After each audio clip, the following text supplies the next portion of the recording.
I mean, we've got wellness, as I did volumes of research for this talk, and I actually also interviewed some chief people officers, and what I discovered is that most large companies now are offering some sort of wellness program. But the main thing that I'm finding is that it's mostly about physical fitness, which is good and important, of course. We want to work out 150 minutes a week of moderate, 75 minutes of high intensity. In other words, you want to work out a little bit every day, right? But there's more to wellness than meets the eye, right? So I need to ask you 3 housekeeping questions before we jump right in.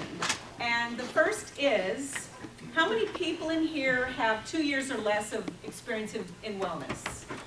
Anybody? A few? Oh, a number of you, yeah. Okay, 2 to 5 years. Okay, over 5 years? All right, so it's a mix, which is what I guessed, but I just wanted to make sure. And how many of you work for companies less than 2,000 people? Oh, wow, a lot of you. There's a seat right here. Oh, okay, you found something. And what about 2 to 5,000 people? And over 5,000. Anybody? Okay, so I guess the larger companies are not. So just call out, what companies are some of you from?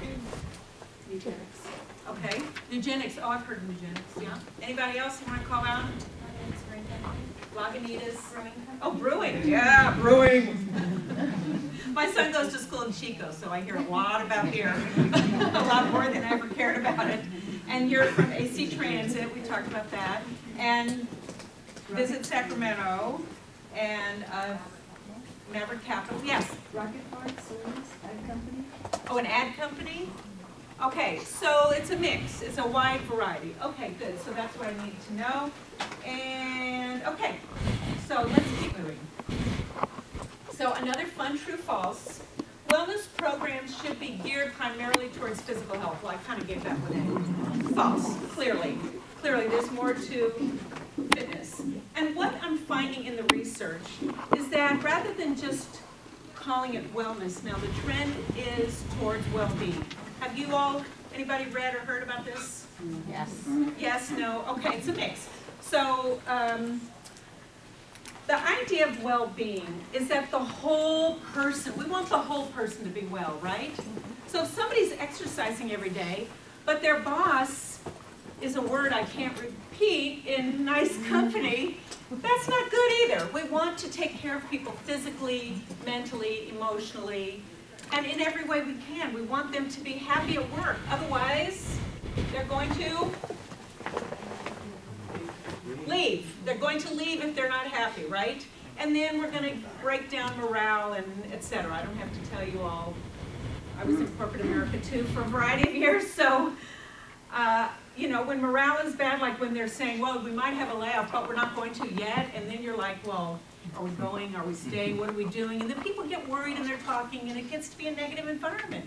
We don't want that. We want people to be at their best, right? Right.